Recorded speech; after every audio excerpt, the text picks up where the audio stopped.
આજે ધોરણ 10 વિદ્યાર્થી મિત્રો એકમ કસોટી છે ગુજરાતી અને વિજ્ઞાન વિષયની। તો આજે આપણે જોવાના છીએ વિદ્યાર્થી મિત્રો વિજ્ઞાન વિષય એના મોસ્ટ ઇમ્પોર્ટન્ટ પ્રશ્ન જે તમારા આજના એકમ કસોટીમાં પૂછાશે। ચોથું ચેપ્ટર અને 11મું ચેપ્ટર વિદ્યુત। તો સૌથી પહેલા વિદ્યાર્થી મિત્રો આપણે વિભાગ બી, વિભાગ સી અને વિભાગ ડી ની વાત કરીશું જે તમારા એકમ કસોટીમાં પૂછાશે। તો અહીંયા વિદ્યાર્થી મિત્રો વિભાગ ડી તમે જોઈ શકો છો આ 5 પ્રશ્ન છે એનામાંથી વિદ્યાર્થી મિત્રો કોઈ પણ એક પ્રશ્ન તમારી પરીક્ષામાં પૂછાશે। ઓક્સિજનના અણુમાં સહસંયોજક બંધની રચના સમજાવવાની છે। એના પછી વિદ્યાર્થી મિત્રો સંતૃપ્ત અને અસંતૃપ્ત હાઇડ્રોકાર્બન સંયોજન કોને કહેવાય સોરી એના પછી વિદ્યાર્થી મિત્રો જે ત્રીજા નંબરનો છે કે ઉર્જા માટે કેટલો ખર્ચ થાય એ આપણે શોધવાનું છે। આ તમારી પરીક્ષામાં પૂછાઈ શકે છે, સ્ટાર કરી દઉં છું। વાહકનો જે અવરોધ હશે એ કઈ બાબત ઉપર આધાર રાખે છે અને ટોસ્ટર તથા વિદ્યુત ઇસ્ત્રીની કોઇલ શુદ્ધ ધાતુની ન બનાવતા મિશ્ર ધાતુની બનાવવામાં આવે છે। તો આ 5 માંથી તમને કોઈ પણ એક પ્રશ્ન તમારા પેપરમાં પૂછાઈ શકે છે, બરાબર। ચલો એના પછી જો આપણે અહીંયા જોવા જઈએ તો બીજો તમારો 4 માર્ક્સનો પ્રશ્ન પૂછાશે। એ આ 5 માંથી એક પૂછાશે। જે શ્રેણી જોડાણ અને સમાંતર જોડાણ છે એ બંને મોસ્ટ ઇમ્પોર્ટન્ટ છે।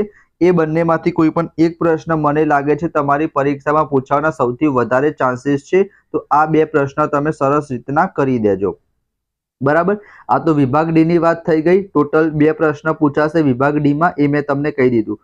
એના પછી જો આપણે વિભાગ સી ની વાત કરીએ તો અહીંયા પણ તમે 5 પ્રશ્ન જોઈ શકો છો વિદ્યાર્થી મિત્રો। એનામાંથી કોઈ પણ એક પ્રશ્ન પૂછાશે।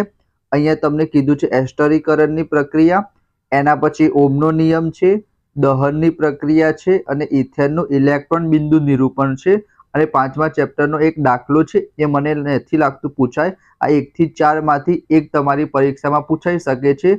આ એસ્ટરીકરણ અને ઓહમનો નિયમ આ બંને મોસ્ટ ઇમ્પોર્ટન્ટ પ્રશ્ન છે, બરાબર। એના પછી જો આપણે ખાલી જગ્યા ખરા ખોટાની વાત કરીએ તો એ પણ તમે અહીંયા વિદ્યાર્થી મિત્રો જોઈ શકો છો। જેમ કે વિદ્યુત સ્થિતિમાનનો તફાવતનો એકમ શું થશે વિદ્યાર્થી મિત્રો? વોલ્ટ થશે, બરાબર। હાઇડ્રોજનેશનમાં ઉદ્દીપક તરીકે શું વપરાશે? તો નિકલ વપરાશે। એના પછી કાર્બન પરમાણુની સંખ્યા છે, કાર્બનિક સંયોજનો વચ્ચે કયો બંધ હશે? એ જ પ્રમાણે અહીંયા વિદ્યાર્થી મિત્રો તમે ખરા ખોટા પણ જોઈ શકો છો કે બેન્ઝીન એ ચક્રીય રચનાવાળું સંયોજન છે, બરાબર। તમે વિદ્યાર્થી મિત્રો સ્ક્રીનશોટ લઈ લેજો। આના આન્સર તમને બહુ ઇઝીલી ટેક્સ્ટબુકમાં અથવા ડાયજેસ્ટમાં મળી રહેશે। જો આપણે એક શબ્દની વાત કરીએ તો અહીંયા ઓક્સિડેશન કરતા અવરોધકની સંજ્ઞા શું છે અને આપણે રો વડે દર્શાવીશું। આર એ અવરોધ કહેવાય, બરાબર। અહીંયા શું કીધું છે? અવરોધક જ કીધું છે તો આર આવશે। અવરોધકતા કે તો વિદ્યાર્થી મિત્રો રો આવશે અને સંજ્ઞા કીધી છે તો અવરોધની સંજ્ઞા જેને આપણે ઓમ કહીશું।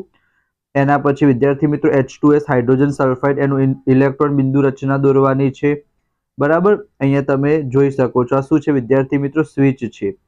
એના પછી જો આપણે વિભાગ બી ની વાત કરીએ તો એના માટે પણ વિદ્યાર્થી મિત્રો 10 પ્રશ્નમાંથી કોઈ પણ 2 પ્રશ્ન તમારી પરીક્ષામાં પૂછાશે તો તમે સ્ક્રીનશોટ લઈ લેજો। હાઇડ્રોનિકરણ એટલે શું થાય? એના પછી પેન્ટેનના 2 સમઘટકો દોરવાના છે।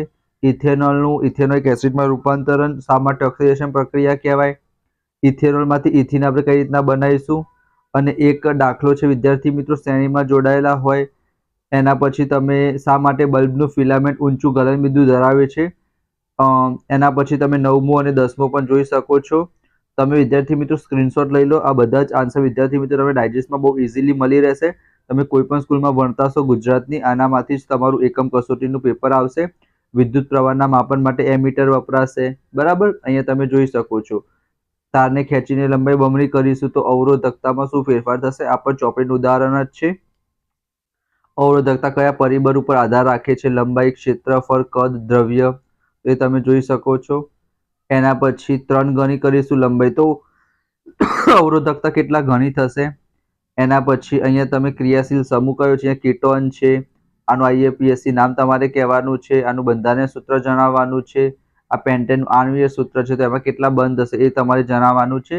તો 10 માંથી પણ કોઈ પણ 2 પ્રશ્ન તમારી પરીક્ષામાં પૂછાશે।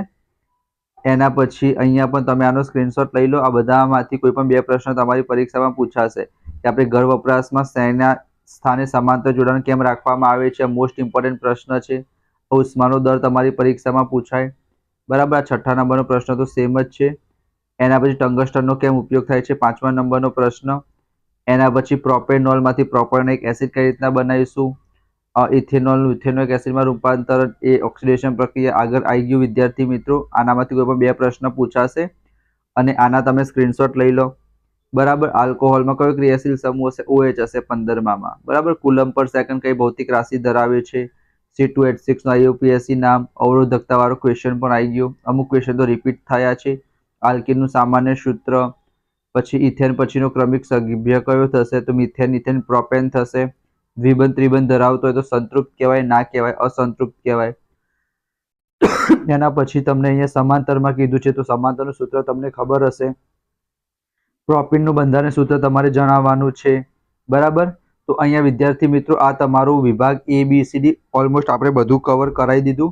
આ તમે કરી લેજો તો તમારા સારા માર્ક્સ આવશે વિદ્યાર્થી મિત્રો. બીજા બધા વિષયની પણ તમને સોલ્યુશન હું તમને આપીશ, ગુજરાતીનું પણ મળશે.